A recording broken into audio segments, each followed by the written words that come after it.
ಹಿಂದಿ ವರ್ಷನ್ಗೆ ತುಂಬ ಆಕ್ರೋಶಭರಿತ ಪ್ರತಿಕ್ರಿಯೆಗಳು ವ್ಯಕ್ತವಾಗ್ತಿವೆ. ಕೆಳಮಟ್ಟದ ಸಾಹಿತ್ಯ ಪ್ರೇಮ್ ಅವರು ಬರೆದಿದ್ದಾರಾ, ಬೈಕೊಂಡೇ ಪದೇ ಪದೇ ಈ ಹಾಡನ್ನ ನೋಡ್ತಾ ಇದ್ದಾರೆ. ನೋಡ್ತಾ ಗುನುಗ್ತಾನೂ ಇದ್ದಾರೆ. ಪಲ್ಲವಿ ಆದ್ಮೇಲೆ ಚರಣನೂ ಇದೆ. ಚರಣದಲ್ಲಿ ಅವ್ರು ಅದನ್ನ ಬಿಡಿಸಿ ಹೇಳ್ತಾ ಹೋಗ್ತಾರೆ. ಇದು ಬರೀ ಎಣ್ಣೆ ಬಾಟ್ಲು ಉಪ್ಪಿನಕಾಯಿ ಅಂತ ನೇರವಾಗಿ ಬರ್ದಿದ್ರೆ ಇದು ನಾಟ್ತಿತ್ತ ನನಗೆ ಗೊತ್ತಿಲ್ಲ. ಸೇರಿಗೆ ಎಲ್ಲಿಂದ ಇಲ್ಲಿ ಎಣ್ಣೆ ಬಾಟ್ಲಿ ಮತ್ತೆ ಸೇರಿಗೆ ಎಲ್ಲಿಂದ ಬಂತು ಅನ್ನೋ ಪ್ರಶ್ನೆ. ಯಾಕೆ ಇವರು ಆ ಹಾಡುಗಳಿಗೆ ಯಾವುದು ಮಾತಾಡದೇ ಇರೋದನ್ನ ಈ ಹಾಡಿಗೆ ಮಾತ್ರ ಮಾತಾಡ್ತಿದ್ದಾರೆ? ಅಂದ್ರೆ ಏನಾದ್ರು ಒನ್ ಸೈಡೆಡ್ ಟಾರ್ಗೆಟ್? ಆತ್ಮೀಯ ಕನ್ನಡ ಪಿಕ್ಚರ್ ವೀಕ್ಷಕರಿಗೆ ನಮಸ್ಕಾರ. ನಾನು ಪ್ರವೀಣ್ ಯಾಕಂತ. ಈ ಹೊತ್ತು ನಿಮ್ಮ ಮುಂದೆ ನಾನು ಬಂದಿರುವಂಥ ವಿಷಯ ಕೇಡಿ ಮತ್ತು ಸರ್ಸೆ ಸೆರಗ ಸರ್ಸೆ ಅನ್ನೋ ಹಾಡಿನ ಒಂದು ಕೋಲಾಹಲ, ಒಂದು ಬೆಂಕಿ, ಒಂದು ಕಿಡಿ ಹೊತ್ಕೊಂಡಿದೆ ಇಡೀ ದೇಶದಾದ್ಯಂತ. ವಿಶೇಷವಾಗಿ ಬಾಲಿವುಡ್ ಚಿತ್ರರಂಗದಲ್ಲಿ ಹಿಂದಿ ವರ್ಷನ್ಗೆ ತುಂಬ ಆಕ್ರೋಶಭರಿತ ಪ್ರತಿಕ್ರಿಯೆಗಳು ವ್ಯಕ್ತವಾಗ್ತಿವೆ. ಬರೀ ಹಿಂದಿ ಮಾತ್ರ ಅಲ್ಲ, ಕನ್ನಡ, ತೆಲುಗು, ತಮಿಳು, ಮಲಯಾಳಂ ಎಲ್ಲ ಭಾಷೆಯಲ್ಲೂ ಕೂಡ ಈ ಒಂದು ಹಾಡಿನ ಸಾಹಿತ್ಯದ ವಿಚಾರಕ್ಕೆ ತುಂಬ ಟೀಕೆಗಳು ಬರ್ತಾ ಇದೆ, ದೂಷಣೆಗಳು ಬರ್ತಾ ಇದೆ. ಈ ರೀತಿಯಾದಂತಹ ಕೆಳಮಟ್ಟದ ಸಾಹಿತ್ಯ ಪ್ರೇಮ್ ಅವರು ಬರೆದಿದ್ದಾರಾ ಅನ್ನೋ ಒಂದು ಪ್ರಶ್ನಾರ್ಥಕದ ಜೊತೆಗೆ ಮನಸೋ ಇಚ್ಛೆ ದೂಷಿಸ್ತಾ ಇದ್ದಾರೆ, ಮನಸೋ ಇಚ್ಛೆ ಬೈತಾ ಇದ್ದಾರೆ. ಬೈಕೊಂಡೇ ಪದೇ ಪದೇ ಈ ಹಾಡನ್ನು ನೋಡ್ತಾ ಇದ್ದಾರೆ. ನೋಡ್ತಾ ಗುನುಗ್ತಾನೂ ಇದ್ದಾರೆ. ಇದರಲ್ಲಿ ಏನಪ್ಪ ತಪ್ಪಾಗಿದೆ? ಈ ಹಾಡಿನ ಸಾಹಿತ್ಯದಲ್ಲಿ ಏನಪ್ಪ ತಪ್ಪಾಗಿದೆ? ಯಾಕೆ ಎಲ್ಲರೂ ಈ ರೀತಿ ಬೈತಿದ್ದಾರೆ? ಈ ಹಾಡಿನ ಸಾಹಿತ್ಯದಲ್ಲಿ ಅಂಥದ್ದು ಏನಿದೆ ಅಂತ ನಾನು ಕೂಡ ಪದೇ ಪದೇ ಈ ಹಾಡನ್ನು ಕೇಳೋಕ್ಕೆ ಶುರು ಮಾಡಿದೆ. ಸುಮಾರು 2 ದಿನದಿಂದ ಆ ಹಾಡನ್ನ ಕೇಳ್ತಾ ಇದ್ದೀನಿ. ನನಗೇನು ಅನ್ನಿಸ್ತು ಅಂದರೆ, ಸುಮಾರು ಜನ ಪಲ್ಲವಿನ ಕೇಳಿನೇ ಒಂದು ಊಹೆಗೆ ಬದ್ಧರಾಗ್ತಿದ್ದಾರೆ. ಅವ್ರದ್ದೇ ಆದಂಥ ಒಂದು ಇಮ್ಯಾಜಿನೇಷನಲ್ಲಿ ಇದು ಹಿಂಗೆ ಅನ್ನೋ ಥರದ್ದು ಒಂದು ನಿರ್ಧಾರಕ್ಕೆ ಬರ್ತಿದ್ದಾರೆ ಅಂತ. ಪಲ್ಲವಿ ಆದಮೇಲೆ ಚರಣನೂ ಇದೆ. ಚರಣದಲ್ಲಿ ಅವರು ಅದನ್ನು ಬಿಡಿಸಿ ಹೇಳ್ತಾ ಹೋಗ್ತಾರೆ. ಸೊ ಈ ಆ್ಯಂಗಲಲ್ಲಿ ಯಾಕೆ ಇವ್ರು ನೋಡ್ತಾ ಇಲ್ಲ? ಇಲ್ಲಿ 2 ವಿಷಯ ಇದೆ. ಹೌದು, ನೀವು ಅಂದ್ಕೊಂಡಿರೋ ಥರದ್ದು ಒಂದು ವಿಷಯ ಇದೆ, ನೀವು ಅಂದ್ಕೊಳ್ಳದೇ ಇರೋ ಥರ ಒಂದು ವಿಷಯನೂ ಇದೆ. ಇಲ್ಲಿ ಬಾಟ್ಲಿ ಮತ್ತು ಉಪ್ಪಿನಕಾಯಿ, ಎಣ್ಣೆ, ಈ ವಿಷಯನೂ ಇದೆ. ಇದರ ಜೊತೆಗೆ ನೇರವಾಗಿ ಅವರು ಬರೆದಿರುವಂತಹ ಪ್ರಚೋದಕವಾದಂತಹ ಒಂದಷ್ಟು ಊಹೆಗೂ ಬರುತ್ತೆ. ಅದನ್ನು ನೋಡಿದಾಗ, ಅದನ್ನ ಕೇಳಿದಾಗ ಅನಿಸುತ್ತೆ. ಹಾಗಂತ ಇದೇನು ಹೊಸದಲ್ಲ. ಸೊ ಸುಮಾರು ಜನಕ್ಕೆ ಅದೇ ನಾನು ಹೇಳಿದ್ನಲ್ಲ, ಆ ತಾಳ್ಮೆ ಇದೆಯೋ ಅಥವಾ ಇನ್ನೊಂದು ದೃಷ್ಟಿಕೋನದಿಂದ ಯಾಕೆ ಇವರೆಲ್ಲ ಈ ಹಾಡನ್ನು ನೋಡಲಿಲ್ಲ ಅನ್ನೋ ಒಂದು ಪ್ರಶ್ನೆ ನನಗೆ ಕಾಡಿದಾಗ, ನನಗೆ ಅನ್ನಿಸ್ದಾಗ, ನಾನು ಈ ಹಾಡನ್ನು ಮತ್ತೆ ಕೇಳಿದಾಗ ನನಗೆ ಅನಿಸಿದ್ದು ಇಷ್ಟೇ, ಇದನ್ನು ಯಾಕೆ ಇನ್ನೊಂದು ಆ್ಯಂಗಲಲ್ಲಿ, ಇನ್ನೊಂದು ದೃಷ್ಟಿಕೋನದಲ್ಲಿ ನೋಡ್ತಿಲ್ಲ? ಒಂದು ದೃಷ್ಟಿಕೋನದಲ್ಲಿ ಇದನ್ನು ನೋಡಿ ಟೀಕಿಸ್ತಾ ಇರೋದು ಎಷ್ಟರ ಮಟ್ಟಿಗೆ ಸರಿ? ಹೌದು, ಪ್ರೇಮ್ ಅವರು ಬೇಡುವೆನು ವರವನ್ನು ಅನ್ನೋ ಹಾಡನ್ನು ಬರೆದಿದ್ದಾರೆ. ತುಂಬ ಮನಸ್ಸಿಗೆ ನಾಟುವಂತಹ, ಸಾರ್ವಕಾಲಿಕವಾಗಿ ಉಳಿಯುವಂತಹ ಸಾಕಷ್ಟು ಹಾಡುಗಳಿಗೆ ಅವರು ಸಾಹಿತ್ಯವನ್ನು ಬರೆದಿದ್ದಾರೆ, ತತ್ವ ಸಿದ್ಧಾಂತವನ್ನು ಹೇಳಿದ್ದಾರೆ. ಪ್ರೀತಿ, ಪ್ರೇಮ, ಸಾಂಸಾರಿಕ ಸುಮಾರು ವಿಷಯಗಳನ್ನು ಅವರು ಸಾಹಿತ್ಯದ ಮೂಲಕ ಮಾತಾಡಿದ್ದಾರೆ. ಪ್ರೇಮ್ ಅವರ ಸಿನಿಮಾಗಳಲ್ಲಿ ಬರೀ ತಾಯಿ ಸೆಂಟಿಮೆಂಟ್ ಇರಲಿಲ್ಲ, ಅದರಲ್ಲಿ ರೌಡಿಸಮ್ಮು ಇತ್ತು. ಬರೀ ಜನಪದ ಇರಲಿಲ್ಲ, ಅದರಲ್ಲಿ ವೆಸ್ಟರ್ನ್ನೂ ಇತ್ತು. ಬರೀ ಕಮರ್ಷಿಯಲ್ಲು ಎಂಟರ್ಟೈನ್ಮೆಂಟ್ ಎಲಿಮೆಂಟ್ಸ್ ಮಾತ್ರ ಇರಲಿಲ್ಲ, ಅದರಲ್ಲೊಂದು ಸಂದೇಶ, ತತ್ವ, ಸಿದ್ಧಾಂತ ಎಲ್ಲವೂ ಇತ್ತು. ಅದರ ಜೊತೆಗೆ ಈ ಒಂದು ಲೇಯರಲ್ಲಿ ಕಂಪ್ಲೀಟ್ಲಿ ಎಂಟರ್ಟೈನಿಂಗ್ ಎಲಿಮೆಂಟ್ಸ್ ಇದ್ದವು. ಇಲ್ಲಿವರೆಗೂ ಕೂಡ ಅವ್ರು ಮಾಡ್ಕೊಂಡು ಬಂದಿರುವಂಥ ಅಷ್ಟೂ ಸಿನಿಮಾಗಳಲ್ಲಿ ಎಲ್ಲ ವಿಷಯಗಳು ಇದ್ದವು. ಒಬ್ಬ ಕ್ರಿಯಾಶೀಲ ವ್ಯಕ್ತಿಗೆ, ಸೃಜನಶೀಲ ವ್ಯಕ್ತಿಗೆ, ಒಬ್ಬ ಬರಹಗಾರನಿಗೆ, ಅದು ಸಾಹಿತಿಯೇ ಆಗಿರ್ಬೋದು, ಸಿನಿಮಾ ಮೇಕರೇ ಆಗಿರ್ಬೋದು, ಅಥವಾ ಒಬ್ಬ ಫೋಟೋಗ್ರಾಫರ್ ಆಗಿರ್ಬೋದು, ಒಬ್ಬ ವಿಡಿಯೋಗ್ರಾಫರ್ ಆಗಿರ್ಬೋದು, ರಂಜನೆಗೆ ಸಂಬಂಧಪಟ್ಟಂತಹ ವಿಚಾರಕ್ಕೆ ಬಂದಾಗ, ಕ್ರಿಯೇಟರ್ ಅಂತ ಬಂದಾಗ, ಒಬ್ಬ ಲೇಖಕ ಆಗಲಿ, ಒಬ್ಬ ಪೇಂಟರ್ ಆಗಲಿ, ಅವನದೇ ಆದಂಥ ಕ್ರಿಯೇಟಿವ್ ಫ್ರೀಡಮ್ ಇರುತ್ತೆ. ಆ್ಯಂಡ್ ಅವನು ಅಷ್ಟು ಬೇರೆ ಕೋನಗಳಲ್ಲಿ, ದೃಷ್ಟಿಕೋನಗಳಲ್ಲಿ ಸಮಾಜವನ್ನು ನೋಡಿದಾಗ, ವಿಷಯಗಳನ್ನು ನೋಡಿದಾಗ, ಅದನ್ನು ಕೆಲವೊಮ್ಮೆ ನೇರವಾಗೂ ಹೇಳ್ತಾನೆ, ಕೆಲವೊಮ್ಮೆ ಮೆಟಾಫರಿಕ್ಕಾಗೂ ಹೇಳ್ತಾನೆ. ಆ ರೀತಿಯಾಗಿ ಹೇಳಿದಾಗ ಮಾತ್ರ ಸದಭಿರುಚಿಯ ಪ್ರೇಕ್ಷಕರಿಗೆ ರುಚಿಸೋದು. ಕೆಲವ್ರಿಗೆ ಅದು ರುಚಿಸುತ್ತೆ, ಕೆಲವ್ರಿಗೆ ರುಚಿಸಲ್ಲ.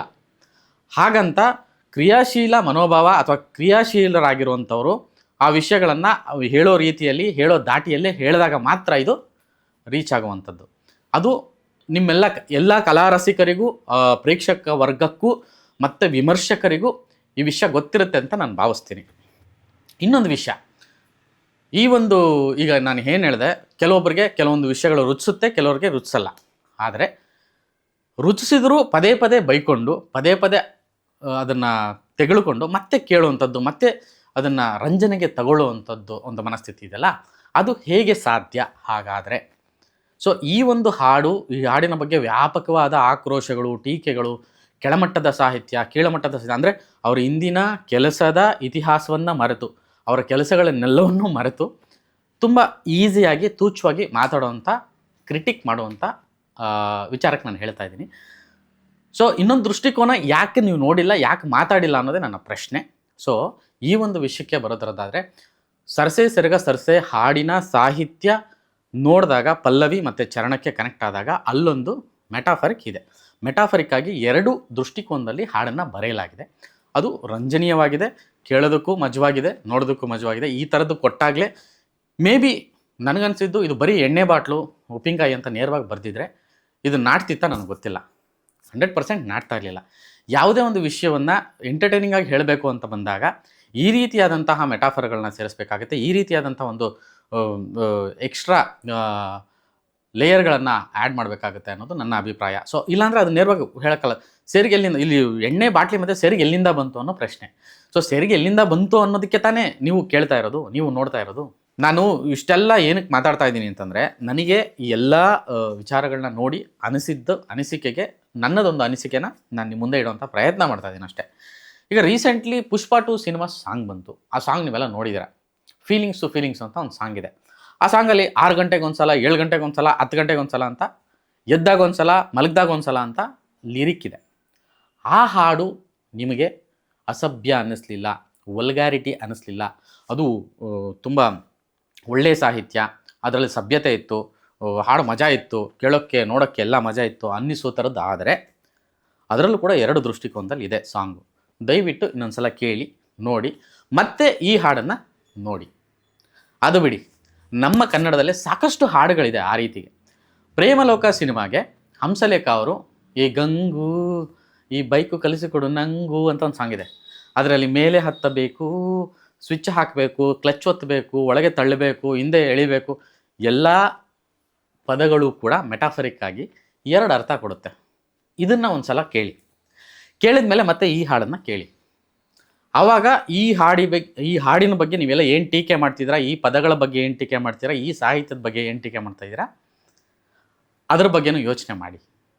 ಇದರ ಜೊತೆಗೆ ಇನ್ನೂ ಒಂದು ಸಿನಿಮಾದು, ಭಾವ ಬಾಮೈದ ಸಿನಿಮಾದು, ಅಂಜಬಾರದು ಗಿಂಜಬಾರದು ಆಕಳಿಸುತ್ತಾ ಮಲಗಬಾರದು, ಈ ಪದಗಳಿದೆ. ಈ ಹಾಡನ್ನು ಕೇಳಿ, ಜಂಗಲಕ್ಕಿ ಜಂಗಲಕ್ಕಿ ಬಾ ಅಂತ. ಆ ಹಾಡಲ್ಲೂ ಕೂಡ 2 ರೀತಿ ಇದೆ. 2 ದೃಷ್ಟಿಕೋನದಲ್ಲಿ ಕೇಳ್ಬೋದು ಹಾಡನ್ನು, 2 ರೀತಿ ಅರ್ಥ ಕೊಡುತ್ತೆ. ಅದು ಬಿಡಿ, ಹಿಂದಿಯವರು ಸಿಕ್ಕಾಪಟ್ಟೆ ಈ ಹಾಡನ್ನು ಟೀಕೆ ಮಾಡ್ತೀರಲ್ವಾ. ಚೋಲಿ ಕೆ ಪೀಚೆ ಕ್ಯಾ ಹೇ, ಚುನರಿ ಕಾ ನೀಚೆ ಕ್ಯಾ ಹೇ, ಈ ಹಾಡನ್ನು ಒಂದು ಸಲ ಕೇಳಿ. ಆ ಹಾಡಲ್ಲೂ ಕೂಡ ಅದನ್ನು ಚರಣ ಬಿಟ್ಕೊಡೋವರೆಗೂ ಆ ಒಂದು ಕುತೂಹಲ ಹಂಗೆ ಇರುತ್ತೆ. ಆ ಊಹೆ ಇವಾಗೇನು ಈ ಹಾಡಿಗೆ ಊಹಿಸ್ಕೊಂಡು ಮಾತಾಡ್ತಿದ್ರೋ ಅದೇ ಥರನೇ ಊಹೆ ಹೋಗುತ್ತೆ. ಆ್ಯಂಡ್ ಅಗೇನ್ ಚರಣದಲ್ಲಿ ಅದನ್ನು ಹೇಳ್ತಾ ಹೋಗ್ತಾರೆ. ಆವಾಗ ಅದು ಬೇರೆ ಆ್ಯಂಗಲಲ್ಲಿ ಕಾಣಿಸೋಕ್ಕೆ ಶುರುವಾಗುತ್ತೆ, ಕೇಳ್ಸೋಕ್ಕೆ ಶುರುವಾಗುತ್ತೆ. ಈ ಹಾಡನ್ನು ಕೂಡ ನಾವು ಇನ್ನೊಂದು ದೃಷ್ಟಿಕೋನದಲ್ಲಿ ನೋಡಿದಾಗ, ಕೇಳಿದಾಗ ಇದೊಂದು ಒಳ್ಳೆ ಹಾಡು ಅಂತ ಅನಿಸುತ್ತೆ ಡೆಫಿನೆಟ್ಲಿ. ಸೊ ಹೌದು, ನಿಮ್ಗೆ ಅನಿಸಿರೋದ್ರಲ್ಲಿ ತಪ್ಪೇ ಇಲ್ಲ, ಅದು ನಿಜ. ನಿಮ್ಗೆ ಅನಿಸಿರೋದು ನಿಜ. ನಾನು ಒಂದು ಆ್ಯಂಗಲ್ ಮಾತ್ರ ಯಾಕೆ ಎಲ್ಲರೂ ಮಾತಾಡ್ತಿದ್ದಾರೆ, ಇನ್ನೊಂದು ಆ್ಯಂಗಲ್ಲು ಮಾತಾಡಿ ಅನ್ನೋದೇ ನನ್ನ ವೈಯಕ್ತಿಕ ಅಭಿಪ್ರಾಯ ಮತ್ತು ಅನಿಸಿಕೆ. ಸೊ ಈ ಎಲ್ಲ ಡೆವಲಪ್ಮೆಂಟ್ ನೋಡಿದಾಗ ನನಗೆ ಸಿನಿಮಾಗಳಲ್ಲಿ ಸಾಕಷ್ಟು ಹಾಡುಗಳನ್ನ ಕೇಳಿ, ಈ ರೀತಿಯಾದಂಥ ಹಾಡುಗಳನ್ನ ನೋಡಿ, ಯಾಕೆ ಇವರು ಆ ಹಾಡುಗಳಿಗೆ ಯಾವುದೂ ಮಾತಾಡದೇ ಇರೋದನ್ನು ಈ ಹಾಡಿಗೆ ಮಾತ್ರ ಮಾತಾಡ್ತಿದ್ದಾರೆ, ಅಂದರೆ ಏನಾದರೂ ಒನ್ ಸೈಡೆಡ್ ಟಾರ್ಗೆಟಾ ಅಥವಾ ಇಷ್ಟು ಕೀಳುಮಟ್ಟಕ್ಕೆ ನೋಡ್ತಾ ಇದ್ದಾರಾ ಅನ್ಸೋಕ್ಕೆ ಶುರುವಾಯಿತು. ಸೊ ಹಾಗಾಗಿ ಇನ್ನೊಂದು, ಒಬ್ಬ ಬರಹಗಾರನ್ನ ಅಥವಾ ಒಬ್ಬ ಕ್ರಿಯೇಟರ್ನ ಟೀಕಿಸಿ ಅವರನ್ನು ತಿದ್ದಿ ಹೇಳುವಂತಹ ಎಲ್ಲ ಹಕ್ಕು ನಿಮಗಿದೆ. ಆದರೆ ತುಂಬ ಕೆಟ್ಟ ಪದಗಳನ್ನು ಬಳಸಿ ಅವ್ರಿಗೆ ಅಗೌರವ ತೋರುವಂತಹ, ಅವಮರ್ಯಾದೆ ಮಾಡುವಂತಹ ಕೆಲಸವನ್ನು ದಯವಿಟ್ಟು ನಿಲ್ಲಿಸಿ. ಇದು ನನ್ನ ಕಳಕಳಿಯ ಮನವಿ. ಬಿಕಾಸ್ ಅವರು ಕೊಟ್ಟಂತಹ ಕೊಡುಗೆ, ಅವರು ಕೊಟ್ಟಂತಹ ಸಾಧನೆ ದೊಡ್ಡದಿದೆ. ಇದು ಕೂಡ ಒನ್ ಆಫ್ ದ ಕ್ರಿಯೇಟಿವ್ ಪಾರ್ಟೇ ಹೊರತು ಯಾರೂ ಕೂಡ ಇದನ್ನಿಷ್ಟು ಕೆಟ್ಟದಾಗಿ ಬರೀಬೇಕು, ಇದನ್ನಿಷ್ಟು ಕೆಟ್ಟದಾಗಿ ಬಿಂಬಿಸಬೇಕು ಅಂತ ಮಾಡಿರಲ್ಲ. ದಯವಿಟ್ಟು ಸೆರಸೆ ಸೆರಗ ಸೆರಸೆ ಹಾಡನ್ನು ಒಂದು ದೃಷ್ಟಿಕೋನದಲ್ಲಿ ನೋಡಬೇಡಿ. ನಿಮಗೆ ಇದು ತಪ್ಪಾದ ದೃಷ್ಟಿಕೋನದಲ್ಲಿ ನೋಡಿದ್ರೆ ಇದೆಲ್ಲವೂ ತಪ್ಪು ಅನಿಸುತ್ತೆ, ತುಂಬ ಕೆಟ್ಟದ್ದು ಅನಿಸುತ್ತೆ. ಇನ್ನೊಂದು ದೃಷ್ಟಿಕೋನದಲ್ಲಿ ನೋಡಿದ್ರೆ ತುಂಬ ಅದ್ಭುತ ಹಾಡು ಅನಿಸುತ್ತೆ. ಸೊ ದಯವಿಟ್ಟು ನನ್ನ ಮನವಿ, ಇನ್ನೊಂದು ಆ್ಯಂಗಲಲ್ಲಿ ಕೇಳಿ ಮಾಡಿ, ಪೂರ್ವ ನಿರ್ಧರಿತರಾಗಿ ಇದನ್ನು ಜಡ್ಜ್ ಮಾಡಬೇಡಿ ಅನ್ನೋದೇ ನನ್ನ ಮನವಿ. ಇದಿಷ್ಟು ನನ್ನ ವೈಯಕ್ತಿಕ ಅಭಿಪ್ರಾಯ ಮತ್ತು ನಾನು ಗ್ರಹಿಸಿದಂತಹ ವಿಷಯ. ಇದಕ್ಕೂ ಮೇಲೆ ಮುಖವಾಡ ಹಾಕ್ಕೊಂಡಿರೋರು, ಹೆಸರೇ ಇಲ್ಲದಿರೋ ಅನಾಮಿಕರು, ಕಮೆಂಟ್ ಶೂರರು, ಧೀರರು, ಅವ್ರಿಗೆ ನಿಮಗೆಲ್ಲ ವಾಕ್ ಸ್ವಾತಂತ್ರ್ಯ ಇದೆ. ನಿಮ್ಮ ಅಭಿಪ್ರಾಯಗಳನ್ನು ಹಂಚಿಕೊಳ್ಳುವಂಥ ಎಲ್ಲ ಹಕ್ಕು ನಿಮಗಿದೆ. ಸೊ ನಿಮ್ಮ ಹಕ್ಕನ್ನು ಚಲಾಯಿಸಿ. ನಮಸ್ಕಾರ.